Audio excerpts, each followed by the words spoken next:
오늘은 예레미야 34장 12절에서 16절까지 말씀 묵상하겠습니다. 34장 12절에서 16절까지 말씀 읽겠습니다. 그러므로 여호와의 말씀이 여호와께로부터 예레미야에게 임하니라. 이르시되 이스라엘 하나님 여호와께서 이와 같이 말씀하시니라.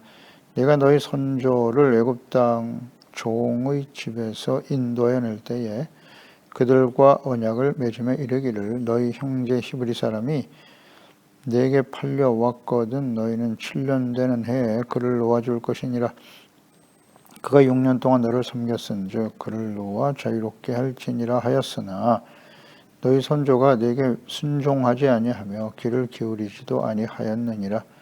그러나 너희는 이제 돌이켜 내 눈앞에 바른 일을 행하여 각기 이웃에게 자유를 선포하되 내 이름으로 일컬음을 받는 집에서 내 앞에서 계약을 맺었거늘 너희가 돌이켜 내 이름을 더럽히고 각기 놓아 그들의 마음대로 자유롭게 하였던 노비를 끌어다가 다시 너희에게 복종시켜 너희의 노비로 삼았도다.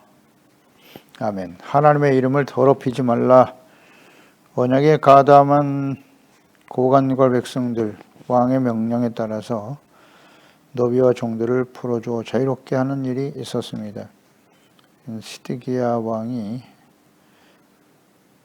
바벨론의 공격으로 인해서 예루살렘이 포위당하고 있을 때 하나님과의 언약을 백성들 앞에서 하나님 앞에서 세운 거죠. 하나님 앞에서 종들을 풀어 자유롭게 하라. 그런데 후에 뜻이 변하여 다시 노비를 끌어다가 종으로 삼아버렸죠. 이는 애국과의 전쟁을 위해서 예루살렘을 포위하고 있었던 바벨론 군대가 일시적으로 철수하게 되었기 때문인데요. 이들은 노비와 종들을 자유케 하라는 하나님의 말씀을 알고 복종했죠. 순종했다가 다시 좀 상황이 나아지니까 자신의 이익을 위해서 하나님의 말씀과 언약을 버린 것이죠. 그래서 이들은 몰라서 죄를 범한 것이 아니라 고범죄에 해당하는 것이죠. 알면서도 그것이 죄라는 사실을 알면서도 지었다. 고범죄, 침짓죄는 속죄할 죄사가 없다고 했습니다. 하나님께서 이와 같은 상황을 이렇게 구체적으로 선지자를 통해서 언급하신 이유는 무엇일까요? 그렇습니다. 하나님의 백성들이 짐짓죄, 고범죄에 해당하기 때문에 더 이상 속죄할 제사가 없고 소멸할 불만 남았다. 하나님의 심판이 임박했다는 사실을 말씀해 주고 있는 것입니다. 하나님의 말씀을 알면서도 지키지 않는다는 거죠. 이것이 마지막 하나님의 심판이 임박한 시대의 하나님의 백성들의 특성이다. 이는 곧 마지막 심판을 앞두고 있는 이 시대의 하나님의 자녀들, 그리스도인들에게 해당되는 말씀이다. 고범죄. 듣고도 지키지 않아요. 이것을 우리는 가볍게 여겨서 안 됩니다. 매우 심각한 문제라는 것을 말씀을 통해 깨달아야 합니다. 그래서 12절 14절이죠. 과거 하나님과 맺은 언약을 불순종하고 깨뜨려버린 이스라엘 조상들. 그러니까 이 고범죄를 짓고 있는 이 상황이 예레미야 당시에 하나님의 백성들에 국한된 것이 아니라 이전부터 과거 이스라엘 선조들로부터 있었던 일임을 언급하고 계시네요. 내가 너희 선조를 애굽 땅 종의 집에서 인도해 낼 때에 그들과 언약을 맺으며 이르기를 너희 형제 히브리 사람이 내게 팔려왔거든 너희는 7년 되는 해에 그를 놓아줄 것이니라. 그가 6년 동안 너를 섬겼은즉 그를 놓아 자유롭게 할지니라 하였으나 너희 선조가 내게 순종하지 아니하며 귀를 기울이지도 않았다. 그러니까 지금 예레미야 시대에 하나님의 백성들이 행하는 이런 패역함, 고범죄, 이것은 과거에도 있었다는 거예요. 너희 선조도 이와 같이 행했다. 그러니까 이 하나님께 주신 약속, 6년 동안 섬겼은즉 7년 되는 해에는 놓아주라. 면제년인데요. 이 규례를 언제? 출애굽한 백성들에게 시내산에서 가나안 땅 들어가기 전에 이 말씀을 하신 거예요. 하나님의 자녀와 백성들이라면, 구원받은 하나님의 자녀들은, 언약의 백성들은 반드시 지켜 순종해야 한다. 하나님 명령이죠. 마땅히 순종해야 될 일입니다. 이 말씀은 출애굽기 21장이죠. 1절로 2절에 내가 백성 앞에 세울 법규는 이러하니라. 내가 히브리 종을 사면 그는 6해 동안 섬길 것이고 7째 해는 몸값을 물지 않고 나아가 자유인이 될 것이며 그랬어요. 하나님의 약속이죠. 히브리 사람, 하나님의 이스라엘 백성들을 종으로 삼는 경우에는 6해 동안은 섬기지만 7째에는 몸값을 물지 않고 나가 자유인이 되게 하라. 어제 묵상했듯이 신명기 15장 12절 이하의 말씀이죠. 내 동족 히브리 남자나 히브리 여자가 내게 팔렸다 하자. 만일 6해 동안 너를 섬겼거든 7째 해 너는 그를 놓아 자유롭게 할 것이요. 빈손으로 가게 하지 말고 타작마당에서 포도주 틀에서 그에게 후히 줄지니라. 곧 내 하나님 여호와께서 내게 복을 주신 대로 그에게도 주어라. 빈손으로 나가게 하지 말라는 거예요. 너는 애굽 땅에서 종되었던 것과 네 하나님 여호와께서 너를 속량하셨음을 기억하라. 그것으로 말미암아 내가 오늘 이같이 내게 명령하노라.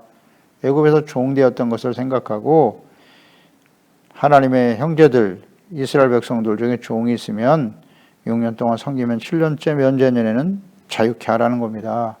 빈손으로 보내지 말고 복을 받은 대로 함께 나누어 줘라. 이것이 주님의 명령이에요. 명령입니다. 이같이 내게 명령하노라. 하나님의 명령입니다. 이것을 만약에 순종하게 되면 신명기 15장 18절로 이어지죠. 그가 6해 동안에 품꾼의 삭스의 배나 받을 만큼 너를 섬겼은즉 너는 그를 놓아 자유하게 하기를 어렵게 여기지 말라. 그리하면 조건절이죠. 내 하나님 여호와께서 내 범사에 내게 복을 주시리라. 아멘. 이 종을 면제년에 자유케 하는 이 하나님의 명령을 마땅히 순종해야죠. 하나님 명하신 일이니까. 그런데 이것을 순종하면 그리하면 너와 자유롭게 하는 일을 어렵게 여기지 말라. 어렵다는 얘기죠. 대부분 어렵게 생각할 것이다. 종으로 부려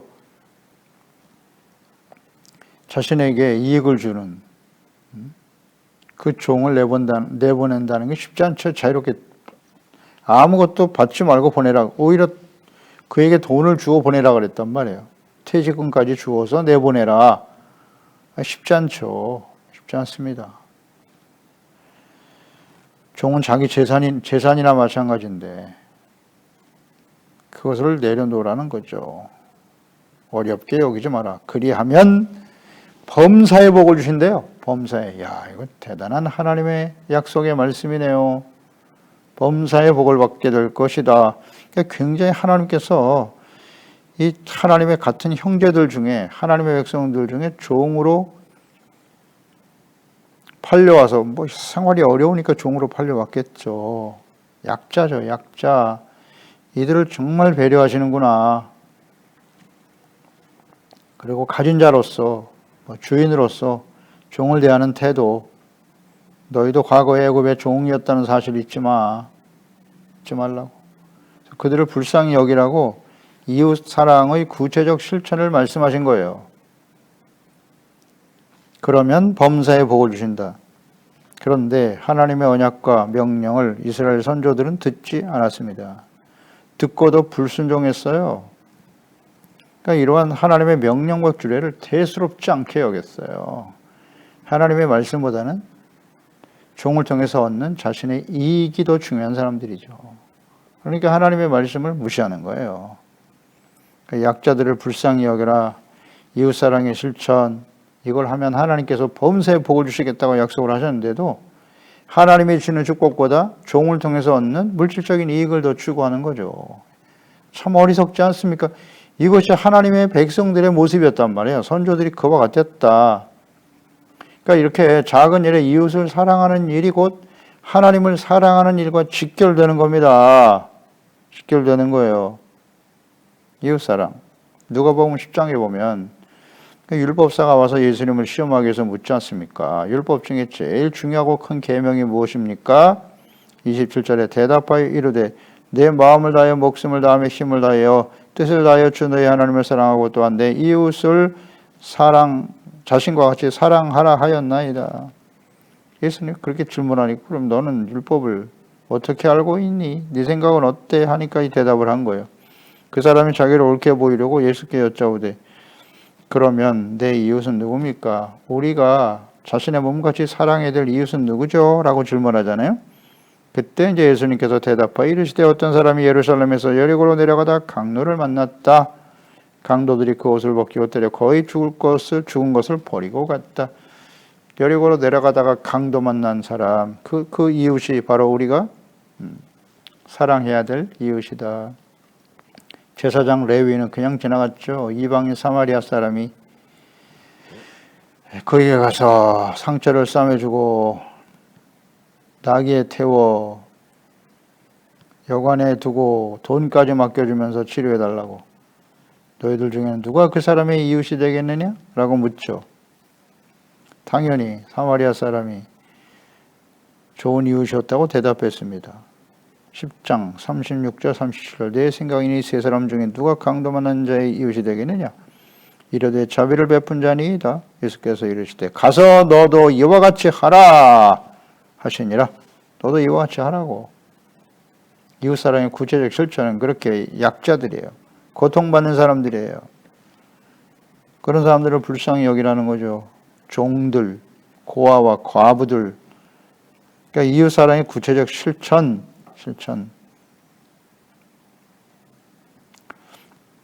이것을 하나님께서는 매우 중요시 여긴다는 거예요. 매우 중요시 여긴다. 하나님을 사랑한다 하고 불쌍한 이웃을 돌아보지 않는 것은 거짓이다. 눈에 보이는 형제를 사랑하지 못하면서 보이지 않는 하나님을 사랑하는 것은 거짓이다. 마태복음 25장이죠. 34절 이하에 양과 염소로 예수님이 오실 때 양과 염소로 가른다고 그랬어요. 딱 구분하게 될 것이다. 오른편 왼편. 34절에 그때 임금이 그 오른편에 있는 자들에게 이르시되 내 아버지께 복을 받을 자들이여 나와 창세로부터 너희를 위하여 예배된 나라를 상속받아라. 오른편에 속한 양들은 누군가요? 하나님의 나라를 유업으로 받을 사람들이네요. 오른편에 있는 사람들, 상속받을 사람들 어떤 사람들인가요? 내가 줄일 때 너희가 먹을 것을 주었고 목마를 때 마시게 했고 나그네 되었을 때 영접했고 헐벗었을 때 옷을 입혔고 병들었을 때 돌보았고 옥에 갇혔을 때 돌아보았다. 이에 의인들이 대답하여 이르되 주여 우리가 어느 때 주께서 줄이신 것을 보고 음식을 대접하였으며 목마른 것을 보고 마시게 하였나이까? 임금이 대답하여 이르되 내가 진실로 너희에게 이르노니 너희가 여기 내 형제 중에 지극히 작은 자 하나에게 한 것이 곧 내게 한 것이니라. 아멘입니다. 오른편 왼편으로 딱 나뉘어진답니다. 그래서 하나님의 나라를 상속받을 자와 버려질 사람들이 있다. 그들은 누구냐? 헐벗고 굶주리고 옥에 갇히고 누군가의 도움이 없으면 살 수 없는 사람들이죠. 헐벗은 사람들에게 병들은 사람들, 도움이 필요한 사람들이죠. 그들에게 선을 행한 사람들인데 그런 적이 없는데요. 지극히 작은 자에게 한 것이 곧 예수님께 한 것이라고. 내가 줄일 때. 매우 중요한 말씀입니다. 그러니까 우리는 주변에 이런 종들이잖아요. 무시해도 될 사람들, 종들, 연약한 자들, 힘이 없는 사람, 도움이 필요한 사람들을 어떻게 여겨요? 무시하고 멸시하잖아요. 내가 함부로 해도 되는 사람이라고 생각하죠. 이것은 하나님을 사랑하는 사람들이 아닙니다. 다 가짜예요, 가짜. 힘 있고 나에게 도움이 되고 말이죠. 권력의 중심에 서고. 그런 사람들한테 관심이 많지. 아주 비굴할 정도로 아첨하고. 그들이 불의를 행해도 그대로 따르는 사람들. 이건 하나님의 사람이 아니죠. 왜 관심이 그들에게만 있습니까? 언제나 이렇게 도움이 필요한 약자들에게 관심을 가져야죠. 그것이 곧 하나님의 사랑의 구체적 실천입니다. 종들을 불쌍히 여겨야지요. 내가 뭐 월급 주고 돈을 주는 사람, 부리는 사람이니까 막 함부로 해도 된다? 세상 사람들은 그렇죠. 하나님이 없는 사람은 뭐 너무나 마땅한 모습인데요. 가진 자들이 없는 사람들을 무시하고 억압하고 착취하고 힘이 없으니까요. 대항할 힘이 없어요. 그들은. 함부로 이렇게 갑질을 해대는 거예요. 그러나 그리스도인들이 그와 같은 일을 하고 있다? 그건 가짜입니다. 하나님의 온전한 하나님의 사람이 아니에요.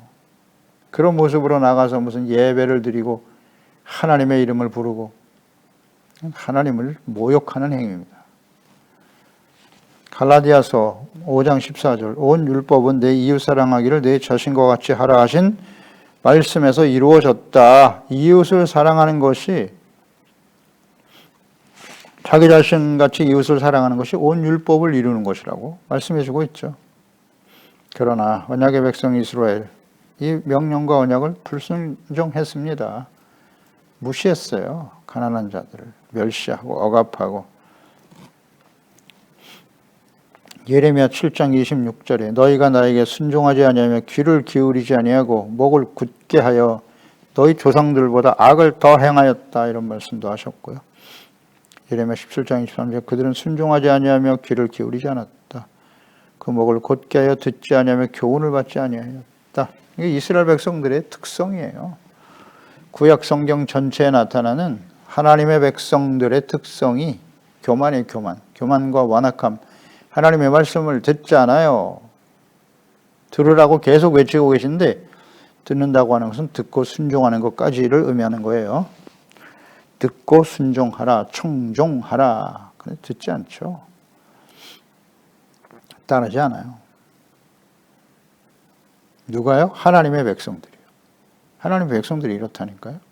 역사 속에 계속되죠. 예수님 하나님의 아들을 직접 보내셨는데 그 하나님 예수께서 하나님의 아들 그리스도께서 전하시는 말씀을 진리로 믿지 않아요. 하나님의 말씀으로 믿지 않아요. 구약의 선지자들을 통해서 하나님의 말씀을 전했으나 예레미야 때도 마찬가지죠. 그 말씀을 듣지 않잖아요. 인정하지 않아요. 오늘날도 마찬가지죠. 기록된 성경 말씀 듣는 것을 좋아하지 않아요. 듣고 순종하지 않아요. 책망과 회개하라, 돌이키라는 말씀 듣지 않아요. 자기가 하나님 앞에 내가 구원받은 하나님의 자녀인데 왜 자꾸 죄에 대해서 얘기하느냐. 회개하라고 하는 이 말씀 듣지 않습니다. 듣지 않아요. 이웃을 불쌍히 여겨라, 긍휼히 여겨라. 별로 관심이 없어요.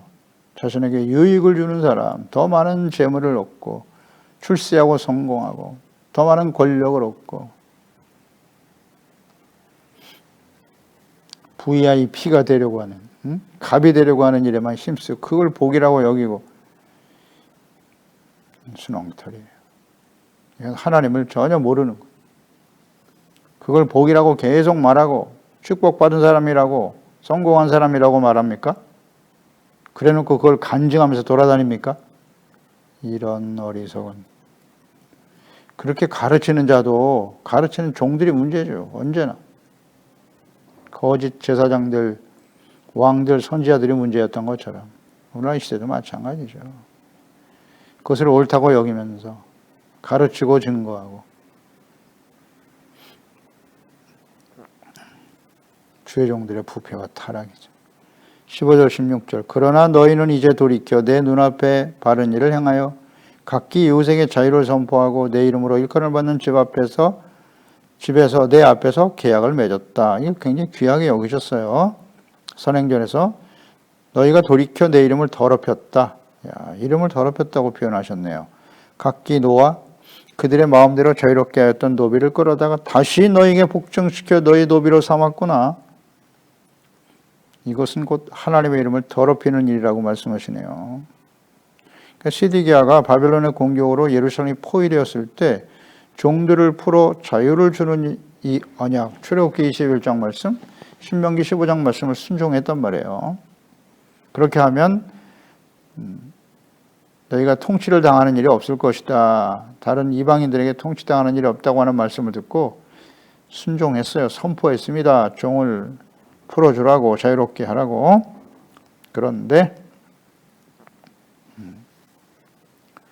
일시적으로 애국과의 전쟁을 위해서 바벨론 군대가 철수하니까 상황이 나아지니까 다시 종들을 잡아들이고 다시 노비로 삼아버렸죠. 그런데 이 선포가 이 하나님과의 그 언약을 맺은 것, 이것은 34장, 예레미야 34장 8절에 말씀하셨잖아요. 시드기야 왕이 예루살렘에 있는 모든 백성과 한 가지로 하나님 앞에서예요. 하나님 앞에서 계약을 맺고 자유를 선포한 후에 여호와께로부터 말씀이 예레미야에게 임했다. 하나님의 이름으로 맺은 이 언약은 반드시 실행해야 되는 것입니다. 하나님 앞에서 했기 때문이에요. 내 이름으로 일컬음을 받는 집에서 내 앞에서 계약을 맺었거늘 그랬잖아요. 근데 이걸 어겼단 말이에요. 이건 하나님의 이름을 더럽히는 행동이에요. 자, 하나님 앞에서 잘 생각해 보세요. 이 하나님 앞에서라고 하는 것은 매우 중요해요. 하나님 앞에서의 맺은 언약. 우리가 예수 그리스도를 믿고 구원받아 예를 들어 세례를 받는 일을 생각해 보세요. 내가 세례를 받는다는 것은 하나님 앞에서 이제 과거 이전에 자기가 주인 노릇하며 자신의 욕망을 따라 살아왔던 삶을 버리고 예수님을 나의 구주로 영접하고 하나님은 나의 아버지가 되시며 나는 그분의 말씀을 진리로 믿고 순종하며 따르는 하나님의 자녀와 백성이 되어 살겠습니다.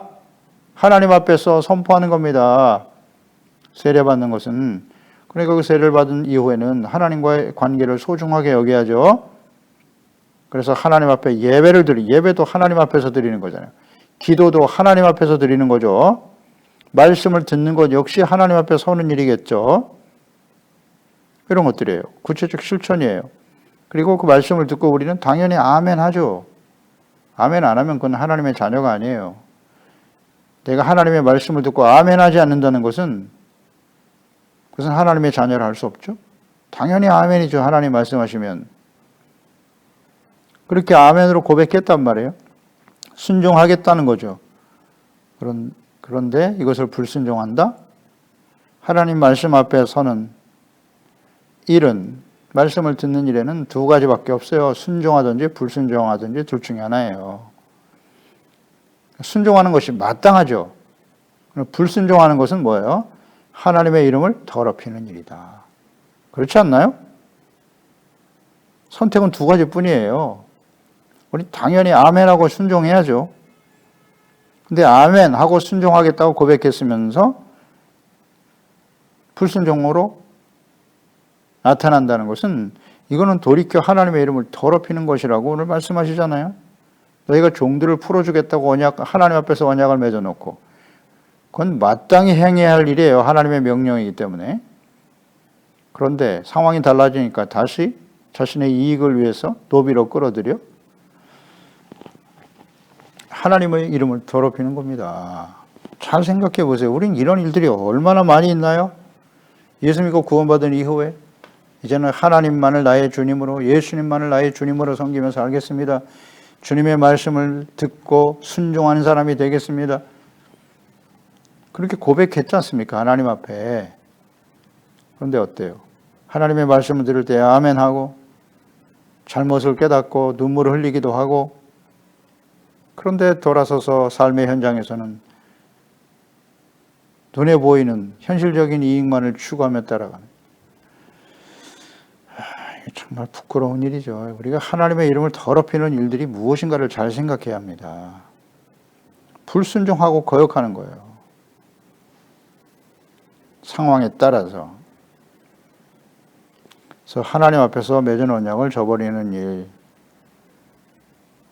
이름을 더럽히며 망령되이 여기는 행동이라는 거 잊지 말아야 합니다.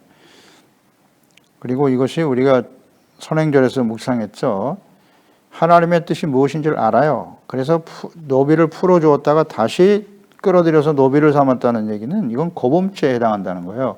짐짓죄. 하나님의 말씀과 뜻을 알면서도 자신의 이익을 위해서 고의로 불순종하는 거예요. 고범죄. 항상 우리 마음속에 생각해야 돼. 이 고범죄.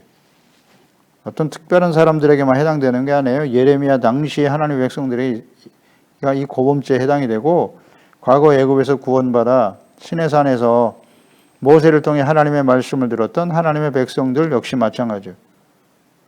그들이 왜 광야에서 다 죽었을까요? 이 고범죄에 해당되기 때문에. 하나님 말씀을 들었잖아요. 직접 하나님 나팔소리 같은 하나님의 음성을 들었어요. 두려워서 하나님 직접 말씀하지 마시고 모세를 통해서 말씀해 주세요.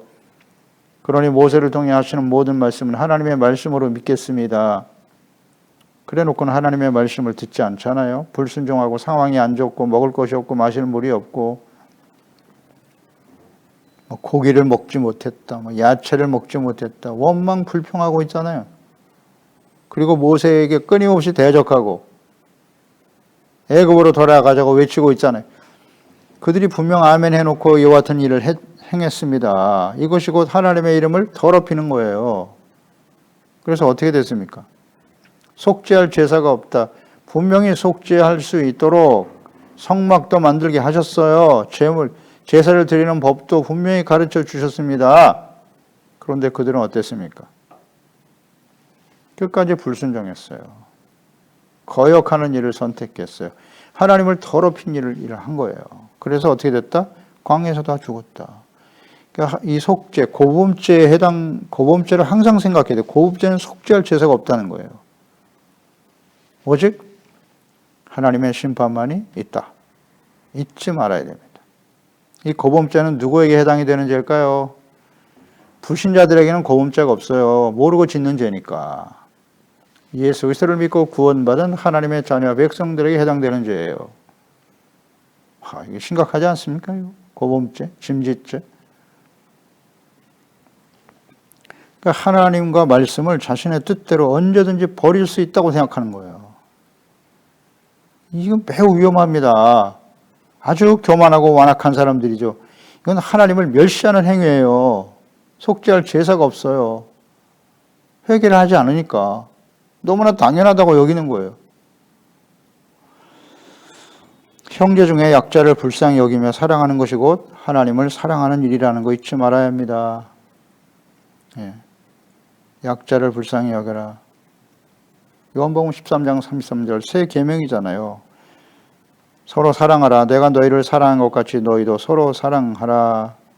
요한복음 14장 21절 내 계명을 지키는 자라야 나를 사랑하는 자니 나를 사랑하는 자는 내 아버지께 사랑을 받을 것이요 나도 그를 사랑하여 그에게 나를 나타내리라.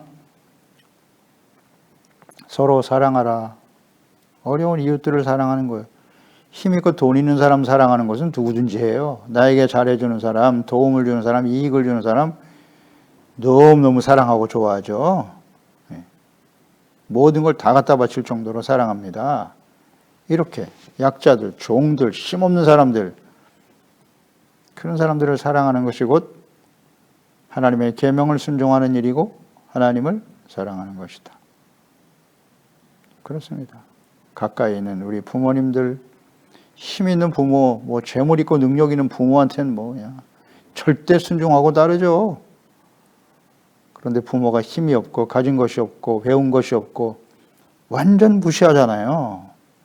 이건 하나님을 무시하는 행동이죠. 자녀들도 마찬가지예요. 공부 잘하고 똑똑하고 성공하고 그런 자식들은 얼마나 좋아하는지.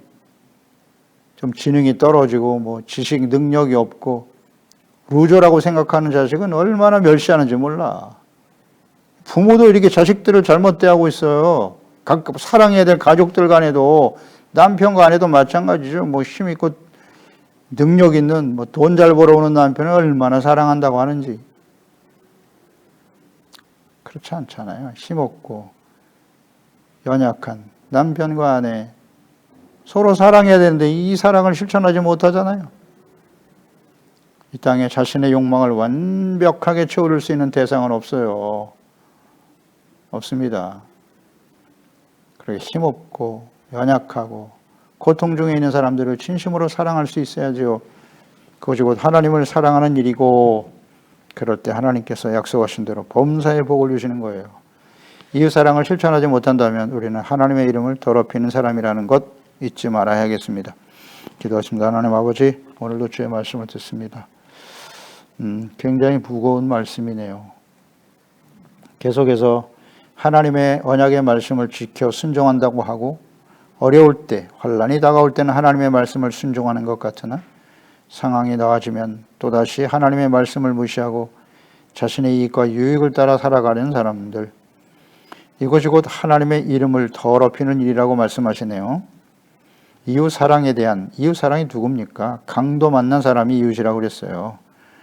우리 주변에 힘 있는 사람, 나에게 도움을 주고 나를 사랑하고 나를 좋아하고 나를 높여주는 사람이 아니라 이렇게 힘없는 사람이요, 연약한 사람, 고통 중에 있는 사람, 종들, 헐벗고 굶주리고 소외당한 사람들을 사랑하고 그들을 돌봐주는 것이 진정한 이웃사랑이요, 이것이 곧 하나님을 사랑하는 것이다. 그런데 이 말씀을 순종한다고 해놓고 아멘으로 화답하고 불순종하잖아요. 이것이 하나님의 이름을 더럽히는 거죠. 주여, 저희들이 오늘 이 말씀 앞에 섭니다. 그 이전에 얼마나 많은 시간 우리가 하나님의 자녀 백성으로서 주의 말씀을 듣고 아멘으로 화답했지만 이것을 순종하지 못하고 자신의 감정, 자신의 이익, 자신의 뜻을 앞세우면서 하나님의 말씀을 저버릴 때가 얼마나 많았나요? 하나님의 이름을 더럽힌 우리의 죄를 오늘 예수 그리스도의 보혈로 깨끗하게 씻어주시고 우리 사랑하는 가족들로부터 또 그리스도의 몸된 교회 안에서부터 진정한 이웃사랑이 실천될 수 있도록, 또 이 시대에 헐벗고 굶주린 사람들, 소외된 약자들을 불쌍히 여기고 도울 줄 아는, 그들을 위해서 진심으로 기도할 수 있는 우리 모든 지체 가족들 자녀들이 되게 하여 주시옵소서. 예수님의 이름으로 기도드리옵나이다. 아멘.